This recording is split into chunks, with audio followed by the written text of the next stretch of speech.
কিমান নিষ্ঠুৰ জন্মদাত্ৰী মাতৃৰ নিকৃষ্ট কাণ্ড পৰকীয়া প্ৰেমৰ বাবে দ্বিতীয় বিবাহ 2 সন্তানৰ মাতৃ পৰকীয়া প্ৰেম বিকলাংগ সন্তানৰ লগত নিকৃষ্ট কাণ্ড জন্মদাত্ৰীৰ মাতৃ পৰকীয়া প্ৰেমৰ বাবে ধৃত মাতৃয়ে বিকলাংগ সন্তানসহ এটি সন্তানক এৰি আবদ্ধ হ'ল দ্বিতীয় বিবাহ জুৰিয়াৰ ঢিংগুৰি চাপৰি গাঁৱৰ শ্বহীদুল হকৰ পত্নী মুঞ্জাৱা বেগমে আজিৰে পৰা এবছৰৰ পূৰ্বে বিকলাংগ সন্তানসহ এটি সন্তানক এৰি থৈ পলাই গ'ল পাৰ্শ্বৱতী গাঁৱৰ মোবাৰক আলী নামৰ এজন ব্যক্তিৰ সৈতে কেৱল পলাই যোৱাই নহয় বিকলাংগ সন্তানটিৰ চিকিৎসাৰ বাবে ৰাইজে আগবঢ়োৱাৰ বৰঙণি আৰু চৰকাৰে দিয়া বিকলাংগৰ আঁচনিৰ 5 লক্ষাধিক টকা লৈ পৰপুৰুষৰ সৈতে পলাই যোৱাৰ অভিযোগ স্বামী শ্বহীদুল হকৰ ইয়াৰ উপৰিও সন্তানৰ সকলো নথি পত্ৰৰ লগতে বিকলাংগৰ ঔষধ আদিও লৈ যোৱাৰ অভিযোগ তুলিছে পত্নীৰ মুঞ্জাৱালাৰ বিৰুদ্ধে উল্লেখ্য যে এবছৰৰ পূৰ্বে পৰপুৰুষৰ সৈতে পলাই যোৱাৰ পত্নীৰ উভতি আহিব বুলিও বাট চাই আছিল স্বামী শ্বহীদুল হকে তাৰমানে মোৰ ৱাইফজনী আজিৰ পৰা প্ৰায় 1 বছৰ আগত দুটা ল'ৰা ছোৱালী এটা বিকলাংগ ল'ৰা হয় 5 বছৰীয়া ল'ৰা দুটা ল'ৰা ছোৱালীৰ ডকুমেণ্টছ আৰু 5 লাখ টকা 5 লাখ টকাৰ লগতে জিএমচিৰ পৰা চৰকাৰে দিয়া আপোনাৰ 25,000 টকাৰ ঔষধ সেইখিনি লৈ তেওঁ গুচি গ'ল আজি প্ৰায় 1 বছৰৰ কথা 1 বছৰে তেওঁ আমাক বাঢ়াই নি আছে তো তাক সঘনাই মোৰ লগত যোগাযোগ কৰি আছিলে তেওঁ মোক কৈছিলে যে টকাখিনি ঘূৰাই দিব সন্তানৰ যি 5 লাখ টকা সেই 5 লাখ টকা ঘূৰাই দিয়াৰ কথা কৈছিলে আমাক কিন্তু এই টকাখিনি 1 মাহ 2 মাহ কৰি আজি প্ৰায় 1 বছৰ কৰি দিলে এতিয়া মই ধৈৰ্যৰ সীমা পাৰ হৈ মই এতিয়া এজাহাৰ কৰিছো জুৰিয়াৰ থানাত হয় আমাৰ ঘৰ জুৰিয়া আপোনাৰ ঢিংগুৰি চাপৰি মানে বেলেগৰ লগত পলাই গৈছিলে আপোনাৰ পত্নীৰ নাম কি মুঞ্জৰা বেগম কাৰ লগত পলাই গৈছে তেখেতৰ নাম মোবাৰক আলী ক'ত থাকে মোবাৰক আলী কাহৰি থাকে কাহৰি গাঁও আৰু আপোনাৰ ঘৰ আমাৰ ঘৰ ঢিংগুৰি চাপৰি তোমাৰ এই ল'ৰাটো যে এই ল'ৰাটোৰ ৰাজ সাহায্যৰ টকাটো যে 5 লাখ টকা এই টকাখিনি প্ৰায় 2 বছৰে ৰাইজে 2 বছৰে প্ৰায় ৰাজ সাহায্য দিছিলে সেই সাহায্যৰ 5 লাখ টকা লৈ গুচি গ'ল আৰু লগতে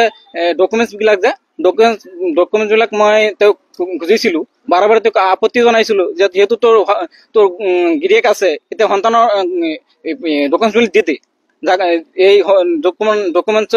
ডকুমেণ্টছৰ কাৰণে মই এতিয়া বিভিন্ন ধৰণৰ আঁচনিত নাম দিব পৰা নাই বঞ্চিত হৈ আছো তাৰোপৰি 25,000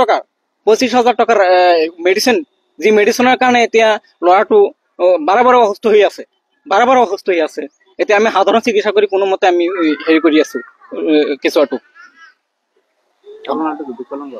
বিকলাংগ হয় 5 বছৰ বয়স হয় দুটা সন্তান এটা কন্যা সন্তান আৰু এটা পুত্ৰ সন্তান এতিয়া মই নিজে এইবিলাক কৰিব লাগে A to Z মই কৰি আছো খোৱাৰ পৰা আদি কৰি আপোনাৰ খোজ কঢ়ালৈকে মই গোটেইখিনি কৰি আছো দুইটা ল'ৰা ছোৱালী আজিৰ পৰা প্ৰায় 1 বছৰ আগত গৈছে এই টকাখিনি 2 বছৰত ৰাইজে সাহায্য হিচাপে দিছিল বিকলাংগ বুলি সাহায্য হিচাপে দিছিলে ইয়াৰ ভিতৰত 5 লাখ টকাৰ ভিতৰত আপোনাৰ হেৰি আছে আঁচনি টকাও আছে চৰকাৰী আঁচনি ধন আছে ইয়াত সেইখিনি টকা ইয়াত হৈ আছে নগদ আছিলে নে বেংকত আছিলে এইবিলাক মানুহৰ হাতত আছিলে কিছু টকা তেওঁৰ হাতত আছিলে কিছু টকা মানুহৰ হাতত আছিল যি হিচাপে দিছিল যে সেইখিনি উঠাই লৈ গুচি গ'ল আৰু বাকী 1,10,000 টকা ইতিমধ্যে আবদ্ধ কৰি ৰাখিছে কিছু 6জন লোকে তেওঁলোকে আবদ্ধ কৰি ৰাখিছে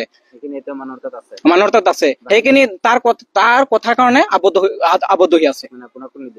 মোকো নিদিয়ে তাকো নিদিয়া হৈছে এতিয়া মই কোনো মতে টকাখিনি উদ্ধাৰ কৰিব পৰা নাই এতিয়া আপোনাৰ নামটো কি আছিল ৰচিদুল হক আপোনাৰ ঘৰ ঢিংগুৰি চাপৰি হয় মই এতিয়া আহ্বান জনাম যিহেতু বিকলাংগ সন্তানটোক সেইটো কথা মই নকওঁ কিন্তু বিকলাংগ সন্তানটো ঔষধটো যে নষ্ট কৰাৰ ফলত এইটো এজন মাকে সন্তানক ঔষধ নষ্ট কৰি টকা আত্মসাৎ কৰি বেলেগ মতালত পলাই যোৱাৰ পিছত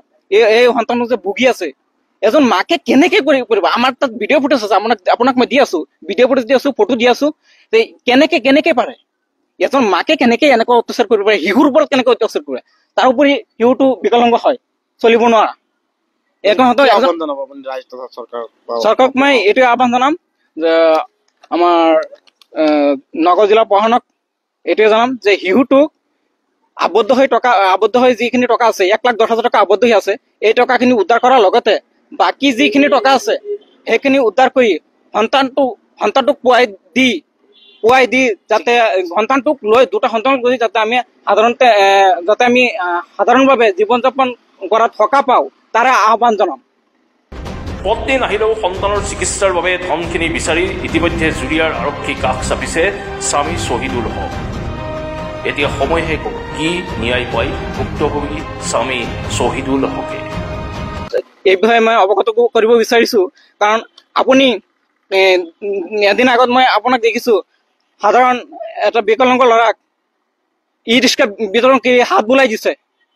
দিছে, যিয়ে পেটত ৰখা নাই, যিয়ে অন্য মানুহে বা মুখ্যমন্ত্ৰী এজনে বিকলাংগ ল'ৰাক হাত বুলাই দিব পাৰে। এজন মাতৃ হৈ কেনেকে এনেধৰণৰ অত্যাচাৰ কৰিব পাৰে শিশুৰ ওপৰত? গতিকে মই আৰক্ষী মহোদয়ৰ ওচৰত আৰু নগাঁও জিলা প্ৰশাসন তথা মুখ্যমন্ত্ৰীৰ ওচৰত এইটোৱে আহ্বান জনাম যাতে সন্তানটো সম্পূৰ্ণ বঞ্চিত হোৱা টকা আৰু যিখিনি ঔষধ নষ্ট কৰিলে তাৰ বিনিময় মই ন্যায় লাগে। মানে পইচাখিনি লাগে, পত্নীক নালাগে? নাই, নালাগে। সি যদি আমি 1 বছৰ ধৈৰ্য ধৰাৰ কাৰণ এইটোৱেই